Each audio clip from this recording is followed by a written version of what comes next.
उसके बाद हमें दूसरा स्टेप जो लेना होता है रिडक्शन। रिडक्शन का मतलब होता है realignment of the bone fragment. ठीक है, अब दिमाग में क्वेश्चन आ रहा होगा, सर ऑस्टियोपोरोसिस और ऑस्टियोमलेशिया में क्या डिफरेंस है? तो इसको ब्रिटल बोन डिसीज भी बोलते हैं due to defective collagen type 1। ठीक है, इसकी वजह से ऐसे पेशेंट्स के बोन्स में मल्टीपल फ्रैक्चर।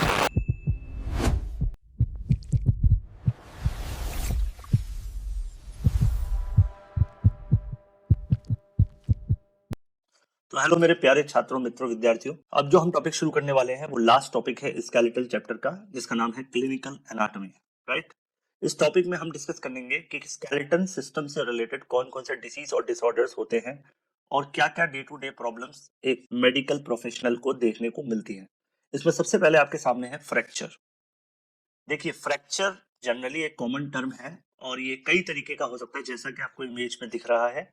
लेकिन मैं आपको बता दूं कि फ्रैक्चर का रियल मतलब क्या होता है। फ्रैक्चर मींस होता है, fracture is a break in the continuity, break in the continuity of bone.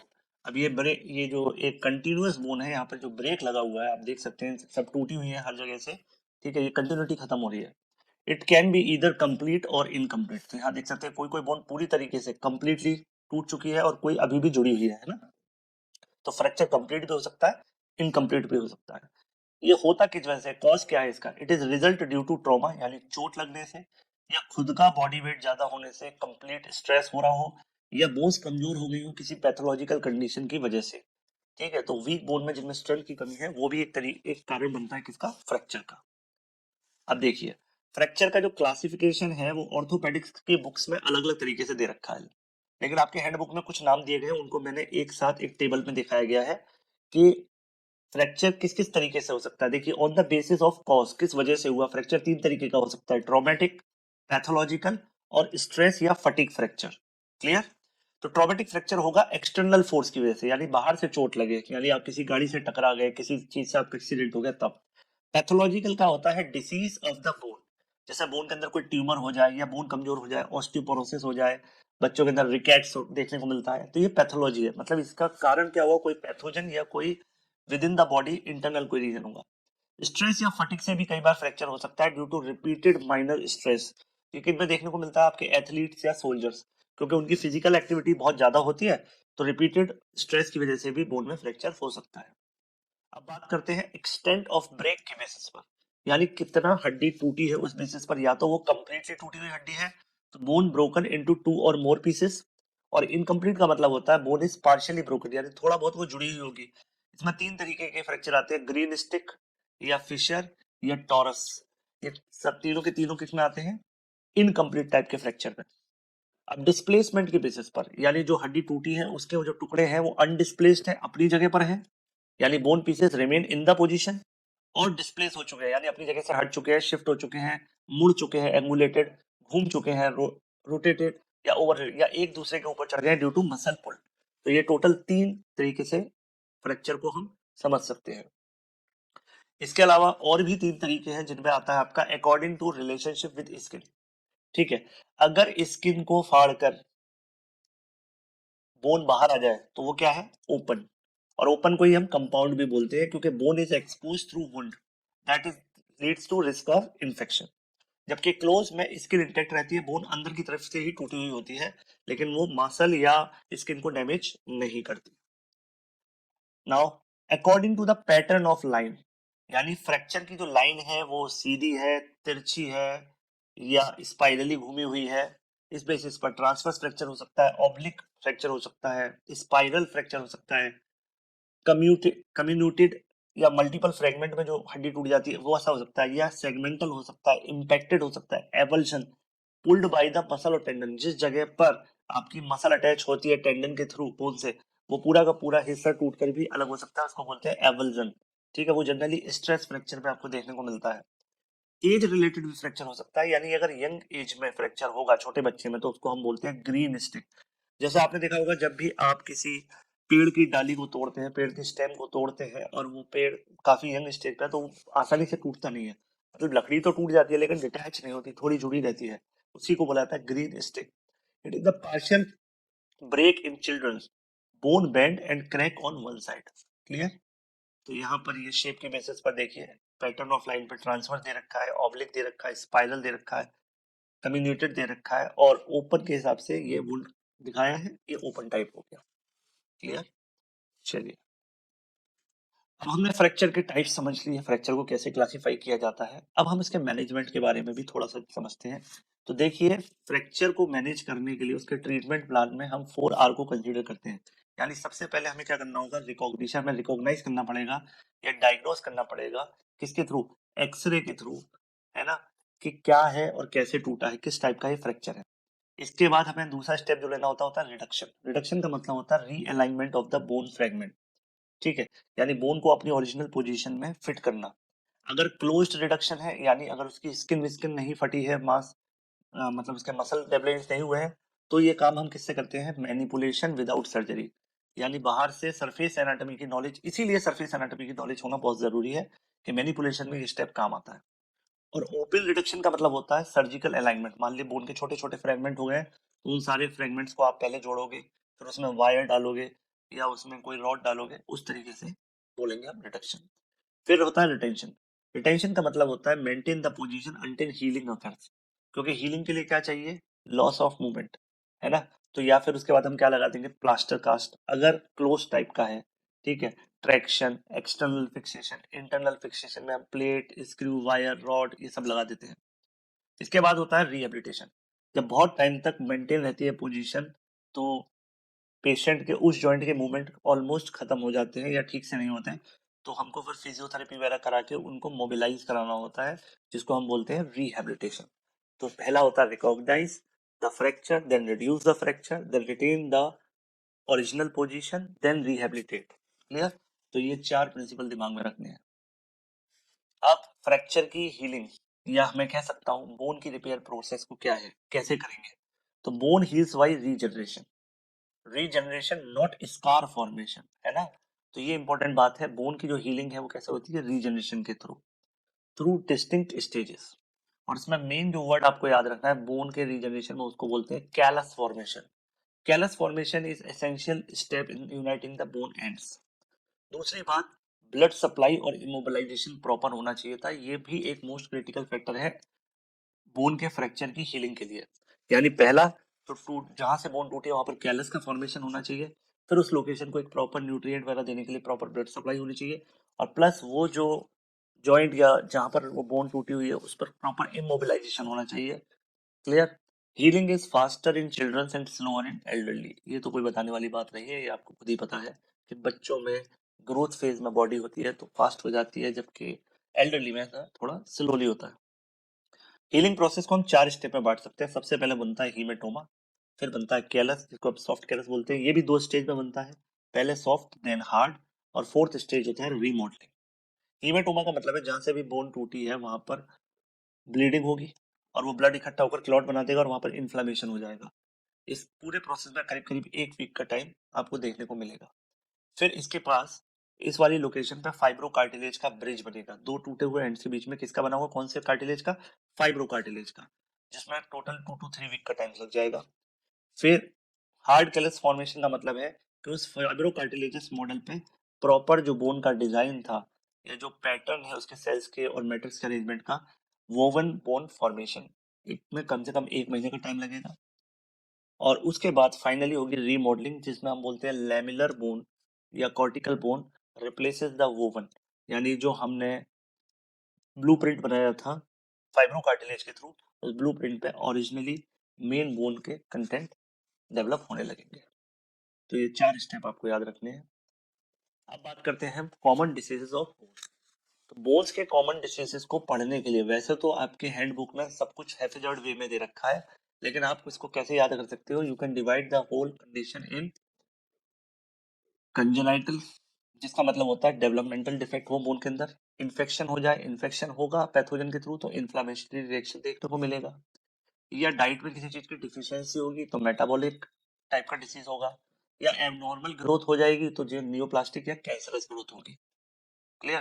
तो आपको याद रखना है सीआईडी एबनॉर्मल ग्रोथ, बोन की डिसीज क्या है?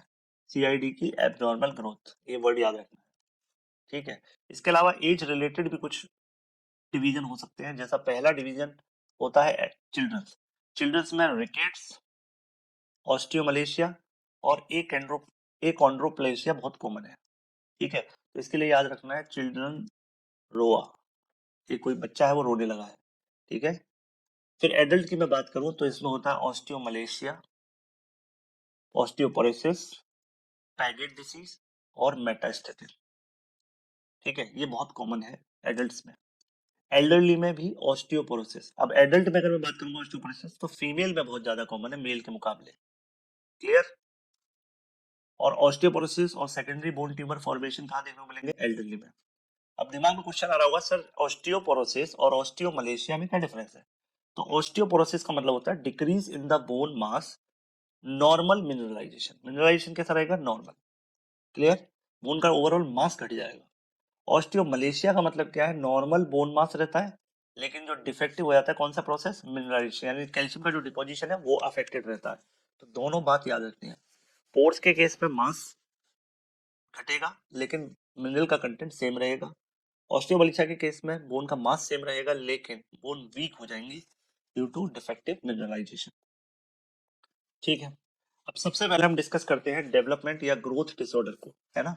इसको हमने इस पूरे कंटेंट को हमने इस बेसिक सी टेबल में बहुत अच्छे से समझाया। जरा ध्यान से सुनिए कि डेवलपमेंट या ग्रोथ में बेसिकली कौन सा फैक्टर काम करता है? कंजेनाइटल या बाई बर्थ वाला, heredity, abnormality affecting the bone formation, growth और शेप, तीनों स्टेजेस में ये अफेक्ट कर सकता है। यहाँ पे चार बहुत कॉमन आपको सुनने मिलेंगे डिफरेंट डिफरेंट क्वेश्चन बैंक्स में और डिफरेंट डिफरेंट बुक्स में। जो डे टू डे प्रैक्टिस आप किसी अगर ऑर्थोपेडिशियन के पास जाएंगे जो किसी डेवलपमेंटल डिसऑर्डर को ट्रीट कर रहा होगा तो वहां पर आप देखेंगे चार डिसीज है। पहला है ए कॉन्ड्रोप्लेशिया। क्या है? ए कॉन्ड्रोप्लेशिया। दूसरा है क्लीडोक्रेनियल डिसऑस्टोसिस। तीसरा है फाइब्रस डिस्प्लेसिया और ऑस्टियोजेनेसिस इम्परफेक्ट। ठीक है, ठीक है। तो यहाँ पे तुम्हें ग्रोथ में याद रखना है FACO। कितना फेंकना है? फेंको, ग्रोथ को मत फेंकना, है ना। फेंको। F से फाइब्रस डिस्प्लेसिया, A से एकॉन्ड्रोप्लेशिया, C से क्लीडोक्रेनियल डिसऑस्टोसिस और O से ऑस्टियोजेनेसिस इम्परफेक्ट। अब बेसिकली ये जो एकॉन्ड्रोप्लेशिया है ये डेवलपमेंट डिफेक्ट है। किस तरीके के ऑसिफिकेशन पर डिपेंड करता है? ये जनरली अफेक्ट करता है वो उन बोन्स को जिनमें आपको एंडोकॉन्ड्रल ऑसिफिकेशन देखने को मिलेगा। कौन सा मिलेगा? एंडोकॉन्ड्रल ऑसिफिकेशन। जबकि क्लीडोक्रेनियल डिसऑस्टोसिस देखने को मिलेगा ऐसी बोन्स में जिनमें कौन सा ऑसिफिकेशन होता है? इंट्रामेम्ब्रेनस। क्लियर, ये इंपॉर्टेंट बात याद रखनी है।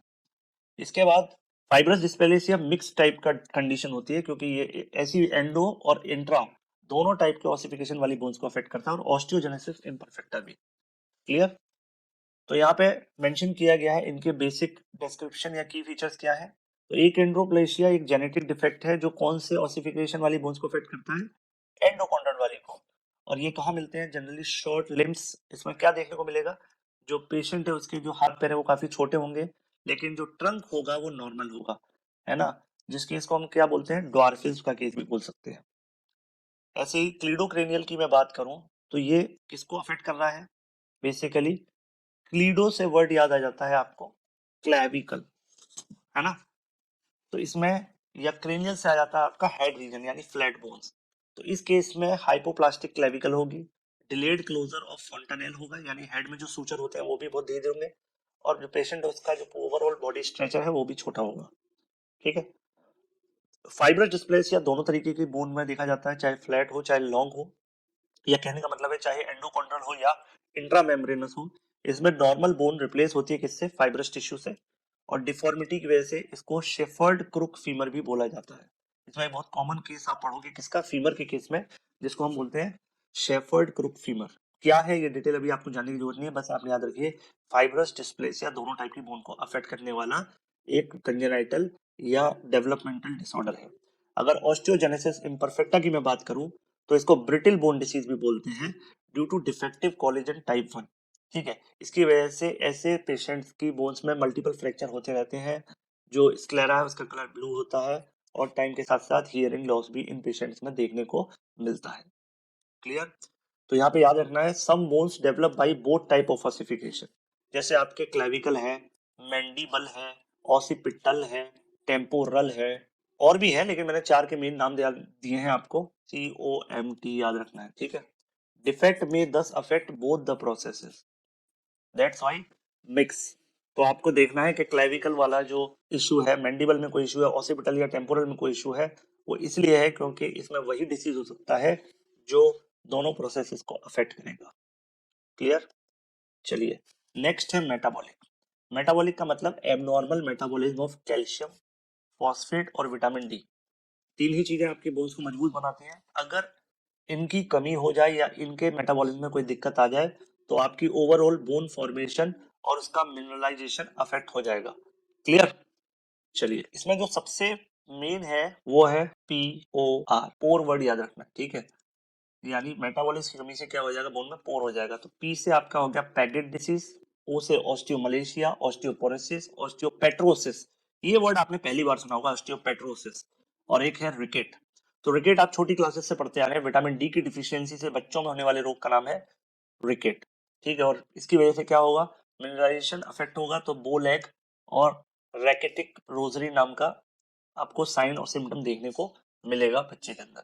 बच्चे के जो पैर हैं वो नी जॉइंट और हिप जॉइंट से कुछ इस बो टाइप से मुड़ जाएंगे, ठीक है। ऑस्टियोमलेशिया जो है वो रिकेट्स का एडल्ट में, अगर विजिबिलिटी एडल्ट में बोली जाएगी रिकेट्स की, तो उसको मैं ऑस्टियोमलेशिया बोलूंगा। इसमें भी आपको सॉफ्ट बोन, बोन पेन और स्यूडो फ्रैक्चर देखने को मिलेंगे, ठीक है। ऑस्टियोपोरोसिस मतलब decrease bone mass with normal mineralisation, यानी बोन का मास घट जाएगा लेकिन मिनरलाइजेशन प्रोसेस पे कोई इफेक्ट नहीं पड़ेगा। इससे भी फ्रैक्चर बहुत कॉमन है, ठीक। ऑस्टियोपोरोसिस, इसको मार्बल बोन डिसीज भी बोला जाता है। इसमें बोन तो डेंस रहती है बट ब्रिटल होकर बोन्स में defective osteoclastic resorption, not reabsorption, it is resorption, यानी बोन का डैमेज होना, ठीक है। रिजॉर्प्शन का मतलब बोन का फिर से ऑस्टियोक्लास्ट सेल की एक्टिविटी का बढ़ जाना। लास्ट है आपका पैगेट डिसीज, है ना, जिसको हम ओस्टाइटिस डिफॉर्मन्स भी बोलते हैं। पैगेट डिसीज क्या है, ये एबनॉर्मेलिटी है बोन रीमॉडलिंग की। लास्ट वीक बोन्स और हाई ALP देखने को मिलेगा पेशेंट में। नेक्स्ट डिसीज जो है आपका, this is caused by infection और इम्यून रिलेटेड इन्फ्लामेशन, इसको बोलते हैं हम इन्फ्लामेटरी बोन डिसीज। इसमें जो मेन आता है आपका कौन सा, ऑस्टियोमाइलाइटिस। दूसरा आता है ट्यूबरकुलस ऑस्टियोमाइलाइटिस। तीसरा आता है सिफिलिटिक ओस्टाइटिस। आप देख रहे होंगे टीबी, सिफिलिस, ये वर्ड जो जुड़े हुए हैं इसका मतलब ये किसी, आपको पता है किसी बैक्टीरिया या वायरस से होते हैं। तो आपको ये याद रखना है कि जो भी पैथोजन के थ्रू होगा उसको हम बोलेंगे इन्फ्लेमेटरी बोन डिसीज। फोर्थ हो सकता है पेरियोस्टाइटिस या पेरियोस्टियल रिएक्शन।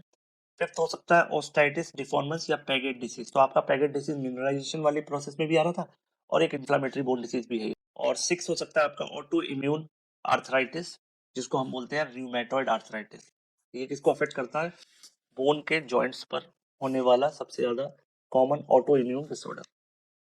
क्लियर? ऑस्टियोमाइलाइटिस जो है पायोजेनिक इन्फेक्शन की वजह से हो सकता है, जिसमें जो मेन पैथोजन उसका नाम है स्ट्रेप्टोकोकस ऑरियस, ठीक है। और ये bone necrosis, abscess, sinus formation, यानी बोन के अंदर सेल की डेथ कराएगा, उसके अंदर एब्सेस फॉर्मेशन या पस फॉर्मेशन करवाएगा और जिसकी वजह से उसमें ओपनिंग्स बन जाएंगी, ठीक है। ट्यूबरकुलस किस वजह से होता है, माइकोबैक्टीरियम ट्यूबरकुलोसिस, ठीक है। अगर ये स्पाइन को अफेक्ट करेगा तो इसको हम बोलते हैं पॉट्स डिसीज और लॉन्ग बोन को भी अफेक्ट कर सकता है। सिफिलिटिक जो है वो सिफिलिस की वजह से होता है, सिफिलिस कॉज करने वाले बैक्टीरिया की वजह से, ठीक है। तो ये कंजेनाइटल और एक्वायर्ड सिफिलिस दोनों तरीके के केस में देखने को मिल सकता है। और इसमें मेन सिम्टम आता है पेरियोस्टाइटिस यानी पेरियोस्टियम का इन्फ्लामेशन। पेरियोस्टाइटिस में क्या होगा, inflammation of periosteum due to trauma, किसी चोट की वजह से भी हो सकता है, इन्फेक्शन, जैसा कि अभी हमने सिफिलाइटिक में देखा था। ओस्टाइटिस डिफॉर्मेंस क्या है, ये इन्फ्लामेटरी एलिमेंट है किसका, डिसऑर्डर ऑफ रीमॉडलिंग, यानी बोन की रीमॉडलिंग जिस टाइम हो रही होती है, यानी बोन फ्रैक्चर के बाद या बोन अपने शेप को चेंज करते समय जो चेंजेस दिखाता है, उस चेंजेस के टाइम पर होने वाले डिसीज में ये एक इन्फ्लामेटरी डिसीज होता है ओस्टाइटिस डिफॉर्मेंस, जिससे कि बोन ओवरऑल डिफॉर्मिटी शो करती है। लास्ट है आपका ट्यूमर या बोन डिसीज। ये बिनाइन भी हो सकता है और कैंसरस यानी मैलिग्नेंट भी हो सकता है। ये प्राइमरी भी हो सकता है और सेकेंडरी भी हो सकता है। प्राइमरी मतलब मेन जगह पर किसी कैंसरस ग्रोथ का होना, मेटास्टैटिक यानी एक जगह से दूसरी जगह ट्रांसफर की वजह से। इसमें आपको याद रखने हैं एक फॉर्म कॉमन नाम है ऑस्टियोसार्कोमा। ये किस टाइप का है आपको देख लेना है, ये मैलिग्नेंट टाइप का है और किसको अफेक्ट करता है, metaphysis of long bones in case of teenagers. इसमें एक्सरे के अंदर आपको एक खास स्ट्रक्चर दिखेगा जिसको हम बोलते हैं सनबर्स्ट अपीयरेंस, ठीक है। दूसरा है आपका विंग्स सार्कोमा, ये भी मैलिग्नेंट टाइप का है। ये किसको अफेक्ट करता है? ये डायफाइसिस ऑफ लॉन्ग बोन को अफेक्ट करता है चिल्ड्रंस के केस में। और इसमें जो पेरिओस्टियम है उसमें एक खास साइन देखने को मिलता है हमको, वो है onion skin reaction. Chondrosarcoma, chondro means cartilage, तो यानी मैलिग्नेंट कार्टिलेज ट्यूमर है। ये कहां पर अफेक्ट करेगा? जनरली पेल्विस और रिब रीजन के कार्टिलेजेस को। फोर्थ है आपका ऑस्टियोकॉन्ड्रोमा, या जिसको हम एक्सोस्टोसिस भी बोलते हैं। क्या बोलते हैं? एक्सोस्टोसिस। ये बिनाइन टाइप का है। अभी तक तीनों कैसे थे? मैलिग्नेंट, लेकिन ये बिनाइन है। और ये एक तरीके की कार्टिलेज कैप्ड बोनी ग्रोथ होती है। किस पर? ग्रोथ प्लेट के पास। ग्रोथ प्लेट जो होती है हमारी, यानी एपिफाइजल लाइन के पास, ये कार्टिलेज की बोनी ग्रोथ होती है। बेसिकली बनी किसकी होती है? कार्टिलेज की, लेकिन ये मैलिग्नेंट नहीं होती। नेक्स्ट है मल्टीपल माइलोमा, या जिसको बोलते हैं बोन मेटास्टेसिस। ये सेकेंडरी टाइप का मेटास्टेसिस। सेकंड भाई मेटास्टेसिस है तो इसका मतलब कैसा हो गया? सेकेंडरी टाइप का ट्यूमर हो गया, ठीक है। It is most common malignant lesion in the adult. Most common, important बात ये याद रखनी है, कहाँ मिलेगा? ब्रेस्ट, प्रोस्टेट और लंग्स को के थ्रू। किसी में अगर ब्रेस्ट कैंसर है, प्रोस्टेट कैंसर है, तो ये अफेक्ट कर सकता है वहां से मेटास्टेसिस के थ्रू। जाइंट सेल ट्यूमर, जिसको हम बोलते हैं ऑस्टियोक्लास्टोमा, ये भी बिनाइन टाइप का होता है, but it is locally very aggressive. और ये कहाँ मिलता है? Generally epiphysis of young adult bones में, है ना, यंग एडल्ट्स की जो बोन होती है उसमें। तो हमारा स्केलेटल चैप्टर इसके साथ ही खत्म होता है। ये हमने सारे जितने भी क्लिनिकल पॉइंट दे रखे हैं आपकी हैंडबुक में सब डिस्कस कर लिए हैं। अब नेक्स्ट चैप्टर में हम डिस्कस करेंगे अगले टॉपिक को। और एक लास्ट बात मैं आपको बता दूं कि अब इसके बाद जितनी भी वीडियो हैं वो कंप्लीट सीक्वेंस में ना होकर कहीं कहीं पर मिसिंग होगी, और आपको जो कंप्लीट सीक्वेंस है वो हमारे ऐप पर मिलेगी बिल्कुल फ्री ऑफ कॉस्ट। तो आप हमारे एनाटॉमी विद मी को प्ले स्टोर से डाउनलोड करें, और वहां पर जाकर आप देख सकते हैं अपने बैच या कोर्स में आपको हम अलॉट कर देंगे। आप हमें मैसेज कर दीजिए, उसके बाद हम आपको अलॉट कर देंगे बैच, और वहां पर आप पूरी कंप्लीट सीरीज देख सकते हैं बिल्कुल free of cost, general handbook of anatomy. तो इसी के साथ बाय बाय।